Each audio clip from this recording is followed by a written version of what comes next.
Cette histoire de panafricain-là, c'est la NAC. Écoutez un peu vos panafricains là. Écoutez vos panafricains. Le Togo est une dictature parce qu'une famille, la famille de feu, Etienne Gnassingbé Eyadema, a confisqué le pouvoir d'État. Elle contrôle les principales troupes militaires du pays. Et elle impose sa férule sur la nation togolaise. Monsieur Faure Gnassingbé, qui est actuellement chef de l'État du Togo, n'a pas été régulièrement élu. Oh, alors... Donc quand on parle de panafricanisme, les Eyadema sont dedans aussi. Lorsqu'on parle des Africains qui sont panafricanistes, là, on compte aussi les Eyadema. Les Eyadema sont parmi. Aïe. Si les Eyadema là sont panafricains, c'est-à-dire des Etienne Eyadema jusqu'à Faure, le président actuel là, si eux sont panafricains, c'est que les Chinois peuvent être panafricains, c'est qu'il y a un Indien panafricain. Aïe. Ou bien vous les panafricains là, vos livres que vous avez là, vous ne connaissez pas ce qu'on a. Vous vous rappelez de Sylvanus Epifanio Kwame Olympio, le premier président qui a instauré, qui est venu avec le panafricanisme. C'est Eyadema, papa là, Gnassingbé, était qu'il a déjà 2 balles dans sa tête. Mais à main, il est venu lui-même, il a chargé, puis il a mis bout. Pourtant, tout ce qui est au coup d'état là, les gens voient les gens. Mais lui-même, il est venu. Le président le plus panafricain de l'histoire des humains, des Noirs, c'est un Togolais. Il s'appelle Sylvanus Epifanio Kwame Olympio. Sylvanus Olympio.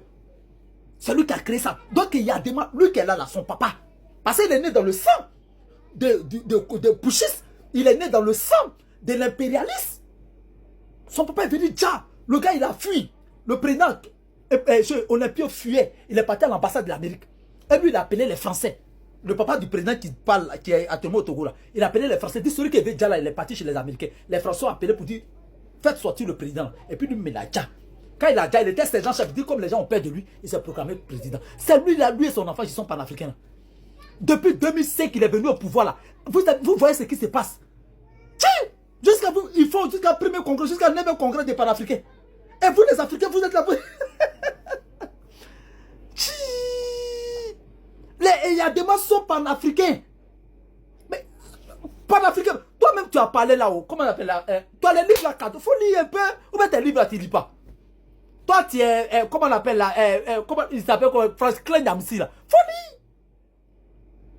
L'homme qui voulait créer la monnaie togolaise, qui était détaché de l'impérialisme. Les impérialistes se sont servis des Eyadema, le père du président actuel là. Pour Dja, l'homme qui a créé le panafricanisme. En plus de cela, il était en France quand son papa mourait de crise cardiaque. Les impérialistes ont mené Faure Eyadema actuel là pour l'imposer. C'est pourquoi il a dissous toutes les institutions. Ça veut dire lui va rester président en vie. C'est lui qui est panafricain là. Lui, les Eyadema sont aussi panafricains. Si. Ils sont panafricains. Même les blancs même sont plus panafricains que ceux-là. Tous les Eyadema. Même tous les blancs qui nous ont fait la traite négrée là, eux, moi, nous donnaient de l'eau pour boire dans notre traite là. Mais lui-même là, c'est celui qui a montré le coup d'état, son papa qui a montré le coup d'état. C'est pourquoi il aime les puchistes là. Mais c'est-à-dire que c'est sa traîtrise qui nous fatigue. Lui-même s'il était dans l'AUSB, c'était normal. Puisqu'il est né dans le sang. Il avait 3 ans, son papa a déjà quelqu'un pour venir au pouvoir. Il est né dans le sang de puchistes. Il est né dans le sang de l'impérialisme. Ils se sont servis de son papa. Son papa a déjà son propre frère pour se servir. D'ailleurs, les blancs ont poussé son papa pour déjà son frère noir, pour venir au pouvoir. Donc, il est né dans le sang que l'impérialiste a versé sur son pays. C'est dans ça lui il est né. Quand son papa a fait le coup d'état, 3 ans après, il est né. C'est ceux-là, des forts, de Gnassingbé, Etienne Eyadema, jusqu'à Faure Eyadema, ils sont impérialistes, ils sont panafricains. Ceux-là sont panafricains. Etienne Eyadema, Faure Eyadema, ils sont aussi panafricains. Il faut libérer ton frère Pacha d'abord qui est en prison là. Quelqu'un qui enferme sa propre femme. C'est lui là qui est panafricain là. T'as mangé mon raisin. Ça c'est échauffement d'abord. C'est échauffement. Épisode 2. Je vais faire l'historique de coup d'état. Et j'ai donné qu'est-ce que c'est qu'un panafricain. Et j'ai parlé d'Olympio. Et puis je vois le Djassé de l'Olympio là. Même son fils. Lui, il est encore opposé à son fils Faure là. Le président actuel du Togo est encore opposé au fils de Eyadema. Je vais vous montrer ce qu'on appelle le panafricanisme. Donc toi, tu as les livres là, tu ne lis pas. Comment on appelle François Namsi? Il faut lire un peu, on ne peut pas gaspiller l'argent quand tu payes un livre là, tu ne lis pas. Tu mets ça derrière toi. Celui qui a créé le panafricanisme, ça a été déjà par le père de ce monsieur qui est au pouvoir. Et il est dedans. Eux, son père l'a formé, c'est son père biologique et politique. Son père l'a formé dans ça. C'est pourquoi il a continué même truc là. Il ne veut même pas qu'il ait élection. Ça, c'est le tueur du panafricanisme. L'indignation africaine face à l'imposture panafricaniste de Faure Gnassingbé, une analyse démocratique. L'Afrique, berceau de l'humanité et terre de lutte historique pour l'émancipation, est secouée par une vague d'indignation et de stupéfaction. Au cœur de cette onde de choc se trouve un paradoxe d'une violence inouïe pour tous ceux qui portent dans leur cœur les idéaux de liberté et de souveraineté. Faure Gnassingbé, président du Togo, plus souvent qualifié de dictateur par les observateurs internationaux et les voix de l'opposition, a osé se draper du manteau du panafricanisme. Pour le journaliste démocrate que je suis, nourri par les principes de justice, de bonne gouvernance et du respect des droits humains, cette proclamation n'est pas seulement une tentative de communication politique, c'est une insulte à la mémoire de Kwame Nkrumah, de Patrice Lumumba, de Thomas Sankara, et de tous ceux qui ont versé leur sang pour une Afrique véritablement libre, unie et démocratique. C'est l'incarnation de l'imposture politique à son paroxysme. Cette analyse se propose de décortiquer la vacuité de cette revendication, d'exposer les faits qui contredisent l'image que le régime togolais tente de projeter, et de rappeler ce que signifie réellement le panafricanisme pour les peuples africains aspirant à la liberté. La définition démocratique du panafricanisme, au-delà des slogans. Pour comprendre l'ampleur de cette imposture, il est impératif de revenir aux fondements du panafricanisme. Ce mouvement, né de la nécessité de libérer le continent du joug colonial, puis de le soustraire aux impérialismes de toutes sortes, repose sur 3 piliers indissociables. L'unité et la solidarité africaine, c'est le partage des destins, la coordination des politiques et la libre circulation des personnes et des biens, mais cette unité doit être basée sur des États forts, stables et respectueux du droit.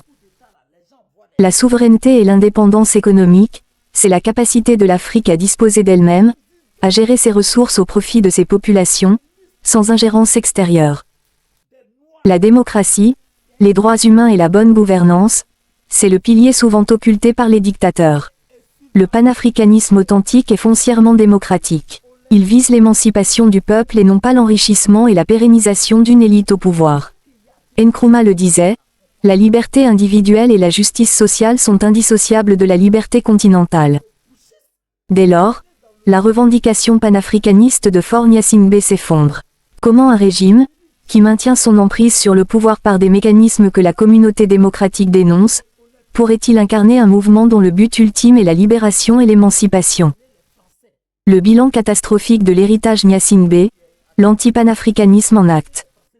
L'histoire jugera le régime togolais non pas sur les discours prononcés dans des forums internationaux, mais sur le bilan laissé à son propre peuple. Ce bilan est lourd, et il est en totale contradiction avec les principes panafricanistes. La confiscation du pouvoir et l'héritage dynastique. Le premier et le plus grand crime contre l'idéal panafricaniste est la confiscation dynastique du pouvoir. L'Afrique, après des décennies de lutte, a rejeté l'idée de monarchie et d'héritage politique. Elle a embrassé l'idée de la République, où le pouvoir émane du peuple et s'y retourne périodiquement par des élections libres et transparentes. Au Togo, le pouvoir est passé du père, Eyadema Gnassingbé, à son fils, Faure Gnassingbé, en 2005, dans un coup d'état militaire déguisé qui a plongé le pays dans une crise sanglante.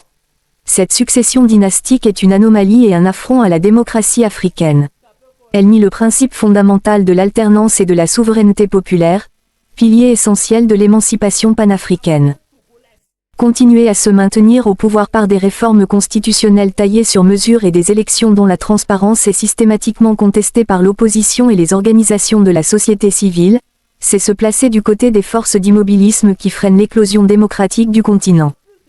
La répression et la négation des droits humains.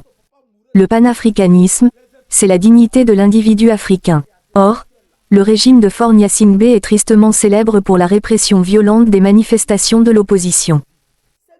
L'usage de la force, l'histoire récente du Togo est marquée par le sang versé lors des grandes mobilisations populaires, notamment entre 2017 et 2019. Les rapports des organisations de défense des droits humains, Amnesty International, Human Rights Watch, etc., sont concordants. Usage excessif et souvent létal de la force, arrestations arbitraires, détentions secrètes, et des cas documentés de torture. L'espace démocratique rétréci, la liberté d'expression est une denrée rare. Les journalistes, les blogueurs et les militants politiques sont régulièrement harcelés, emprisonnés ou contraints à l'exil. Un État qui muselle ses propres citoyens, qui a peur de la critique et du débat, est un État en guerre contre son propre peuple. Où est le panafricanisme dans la peur et le silence imposé?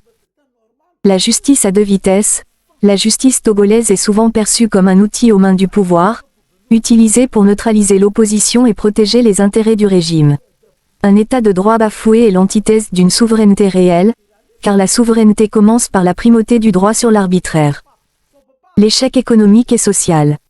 Un véritable panafricaniste se doit d'améliorer le sort de ses citoyens. Si le Togo a affiché quelques taux de croissance encourageants, ces chiffres masquent souvent une profonde inégalité et une pauvreté persistante.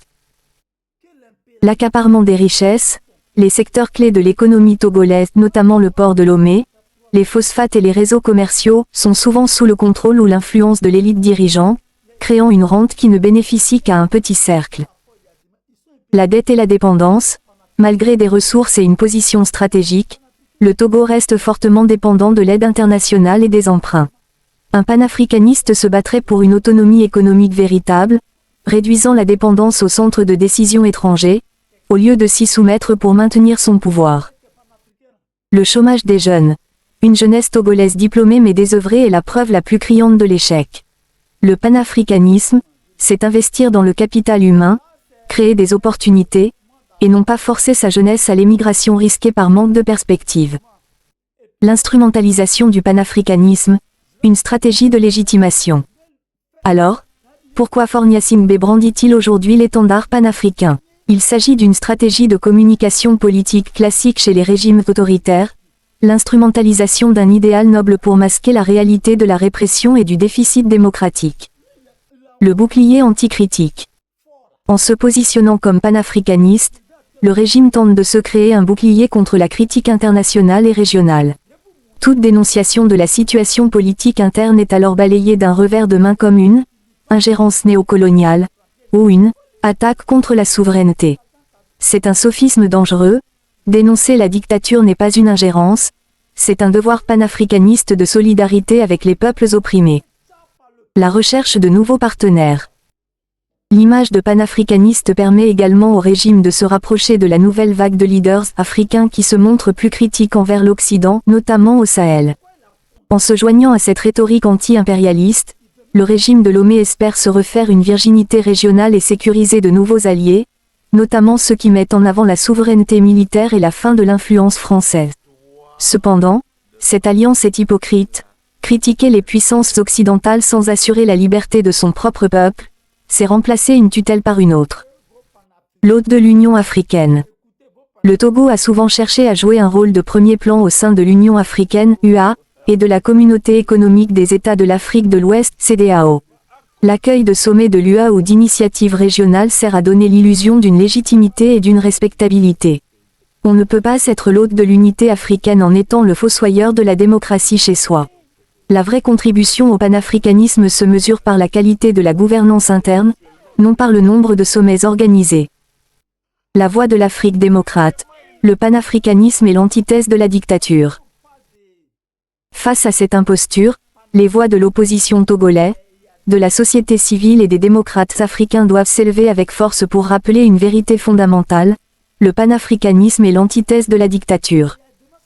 Un vrai leader panafricaniste se caractérise par le respect de la Constitution. Il ne la modifie pas pour se maintenir au pouvoir, mais il en est le premier gardien. La soumission au peuple. Il accepte l'alternance et respecte le vote libre. La défense des opprimés. Il ne crée pas d'opprimés chez lui, il lutte pour leur libération partout ailleurs. La transparence. Il combat la corruption et gère les ressources de la nation pour le bien commun.